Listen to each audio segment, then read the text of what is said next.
Bom, a gente destaca agora a maior cidade do Brasil, os desafios de São Paulo, os problemas. Aliás, diariamente a gente exibe aqui no Jornal da Manhã o nosso quadro SOS São Paulo, com muitas reclamações. E agora a gente dá voz, claro, para as autoridades.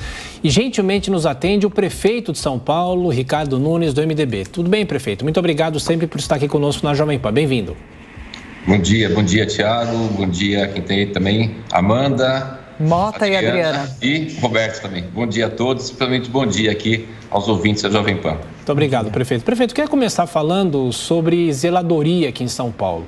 A gente recebe muitas reclamações, pessoas dizendo que muitas ruas estão sujas, ligação leste-oeste, por exemplo, um local que tem muita sujeira. Eu pergunto para o senhor, claro que a preocupação é o começo do ano, quando a chuva se acentua aqui em São Paulo. O trabalho da prefeitura de remoção desse lixo, o trabalho de boca de lobo, é um trabalho muito de formiga, não é, prefeito? Mas é um trabalho necessário para que São Paulo, como todo início de ano, sofre com as enchentes na capital.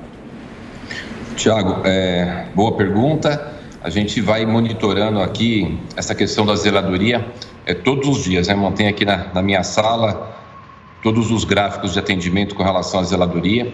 A gente tem hoje a coleta de lixo praticamente na cidade toda, fazendo uma ação muito forte de zeladoria, na varrição.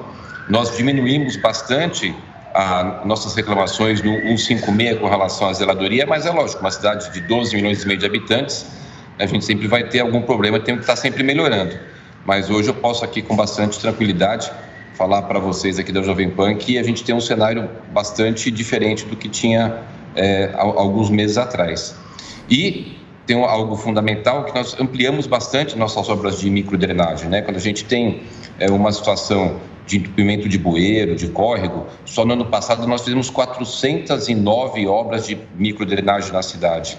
Um investimento bastante acentuado nessa questão. Mas não quer dizer que esteja tudo bem, tá? Que a gente não tenha que estar melhorando, mas é muito claro pelos nossos dados aqui do 156, no nosso acompanhamento das pessoas que moram na cidade, a gente está conseguindo melhorar. Amanda Klein.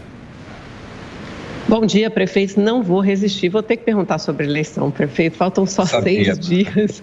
Estamos numa disputa ferrenha aqui em São Paulo. Seu partido e o senhor apoiam o Rodrigo Garcia. Ele disputa a segunda vaga. Ao que tudo indica, as pesquisas indicam a segunda vaga para o segundo turno com Tarcísio de Freitas. Por que o senhor espera que ele vá conseguir passar Tarcísio de Freitas? É possível que ele passe, porque numericamente o Tarcísio ainda lidera, segundo as pesquisas.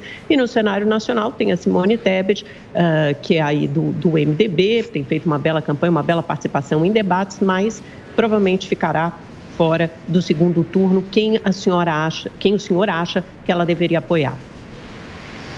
Olha, Amanda, acho que é uma decisão partidária, né? Vai depender do partido.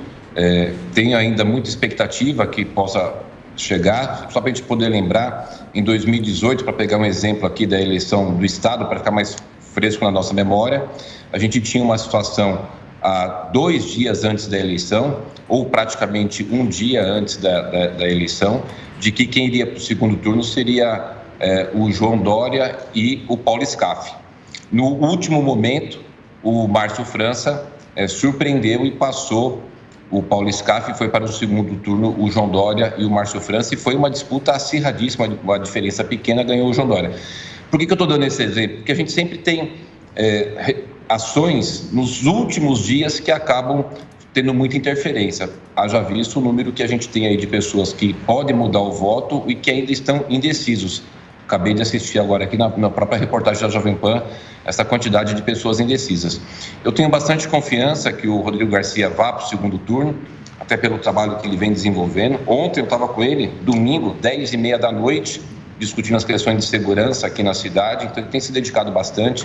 Acho que tem apoio maciço dos prefeitos, né? Mais de 500 prefeitos, sendo 645 municípios, e o trabalho que vem desenvolvendo. Então, tenho muita expectativa que a gente deva ter aqui um segundo turno no estado de São Paulo, entre o PT e o governador Rodrigo Garcia. Roberto Mota. Bom dia, prefeito. Eu também não vou resistir e tenho que lhe perguntar sobre política. O candidato Fernando Haddad traz com ele um histórico como prefeito da cidade de São Paulo.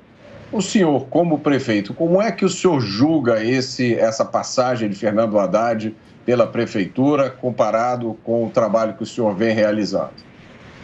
Roberto, eu em especial, eu fui vereador durante 8 anos. Dentro desses 8 anos, 4 anos eu fui vereador na gestão do ex-prefeito Fernando Haddad. E, por exemplo, eu participei da CPI do Teatro Municipal, fui relator da CPI do Teatro Municipal. O que a gente identificou uma série de problemas, como, por exemplo, o maestro John Nashlin, que era remunerado por 150 mil por mês, trabalhava só 6 meses e 6 meses ficava na Suíça recebendo dinheiro público. No meu relatório, inclusive, eu indiquei o indiciamento do ex-presidente Fernando Haddad. Acompanhei, por exemplo, o aumento da fila de creche na cidade. Hoje, na nossa gestão, não tem nenhuma criança fora da creche. Diferente na época dele, que ele conseguiu a proeza de aumentar a quantidade de crianças aguardando uma vaga de creche aqui na nossa cidade. Na habitação, falava tanto de habitação, ele entregou durante 4 anos 5.500 unidades habitacionais. Só para a gente ter uma ideia, nesse 1 ano eu entreguei 4.420 e vou entregar até o final do mandato 24, 49 mil, portanto 10 vezes mais. Quer dizer, a gestão do Haddad aqui na Prefeitura de São Paulo, os números estão aí, não é uma opinião só minha, são os dados, tanto é o resultado da eleição que ele perdeu para votos brancos e nulos, portanto, imagine se a gente tiver uma situação de uma pessoa que teve uma experiência no executivo aqui na cidade muito ruim. E só para complementar, Roberto, uma coisa que tem sido um grande desafio da nossa gestão aqui é a Cracolândia. Em 2016, se as pessoas colocarem no Google aí, né, Cracolândia 2016, haviam 4 mil usuários. Hoje estamos com 810. Ainda é um problema, mas evidentemente aquilo que ele deixou por conta do Bolsa Crack, que talvez na tentativa de acertar acabou errando, incentivou ali o uso de crack, porque quando você dá dinheiro para a pessoa que é dependente, ele não vai jogar na loteria, né? Foi comprar crack. E gerou um problema grande na cidade. Então, eu tenho muita tranquilidade que a hora que a população tiver todo o conhecimento disso, que é concreto e real, que ele fez aqui na cidade de São Paulo, ninguém vai querer que ele deixe para o estado de São Paulo. E, prefeito, o senhor acompanha, tem dados atualizados sobre o aumento de moradores de rua na cidade desde o fim ou de que a pandemia passou pelo seu pior momento e de pessoas que passam fome também na capital paulista? Quais são os planos da prefeitura para dar uma oportunidade de saída desses problemas que geram, inclusive, violência para essas pessoas de uma forma definitiva, como, por exemplo, proporcionando oportunidade de emprego?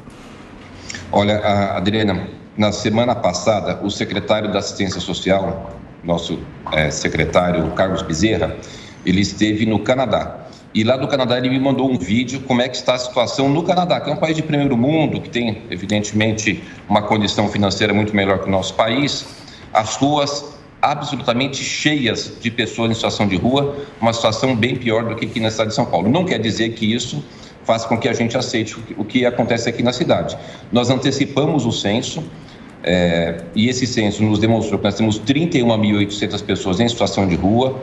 Para dar uma resposta rápida, nós fizemos o aluguel de 3.400 vagas em hotéis para acolher aquelas famílias com crianças. O governo do estado, o governador Rodrigo Garcia, me passou 6 prédios da antiga Fundação Casa. Eu já entreguei um para a CAI, que são centros de acolhimento especial para famílias. Eu vou inaugurar os outros 5 agora nesse mês seguinte. E nós estamos lançando um projeto, estamos efetivando um projeto chamado Reencontro, que é o Housing First. São unidades habitacionais pequenas de 12 metros quadrados para a gente poder, de uma forma temporária, atender essas pessoas em situação de rua. E, fora isso, junto com o governo do estado, nós fizemos agora, já realizado, 10 mil bolsa-trabalho para as pessoas que estão desempregadas na cidade. Dessas 10 mil, 5 mil foram para as pessoas em situação de rua, além do POT, que é o Programa Operação Trabalho, que a gente já disponibilizou para 1.000 pessoas em situação de rua poderem, aí tem um ganho de R$ 1.200, para que eles possam trabalhar e assim ajudar para que eles possam ter uma condição melhor e sair das ruas. É muito triste ver as pessoas na rua, mas a Prefeitura de São Paulo tem feito um trabalho muito forte e intenso com relação a essa questão. Eu tenho muita certeza, até pela minha origem, né, de ser cristão, católico praticante, de ver isso é muito dolorido. Eu estou muito empenhado para a gente poder resolver essa situação, mas é um problema tão complexo, Adriana, que a gente também tem que ter um pouco de paciência para poder ir resolvendo isso de uma forma gradativa. Não pode demorar muito, mas também não é possível fazer numa situação tão rápida. Mas eu posso garantir a vocês que a gente tem um plano muito bem estruturado, recursos para poder fazer esse investimento e uma atenção muito especial para essa questão. Prefeito de São Paulo, Ricardo Nunes, uma pergunta sobre esse processo de reurbanização das favelas. No caso de Paraisópolis, por exemplo, há um córrego, que é o córrego Antonico, que está passando por um processo de revitalização da prefeitura. A prefeitura tem mapeados esses locais em que há necessidade dessa revitalização e, consequentemente, melhorar a vida dessas pessoas nas comunidades? Com certeza, Tiago. Tiago, em dezembro, agora último, se não me engano, um sábado ou um domingo, eu estava em casa e acompanhava a reportagem. 5 imóveis desabaram ali em cima do córrego do Antonico.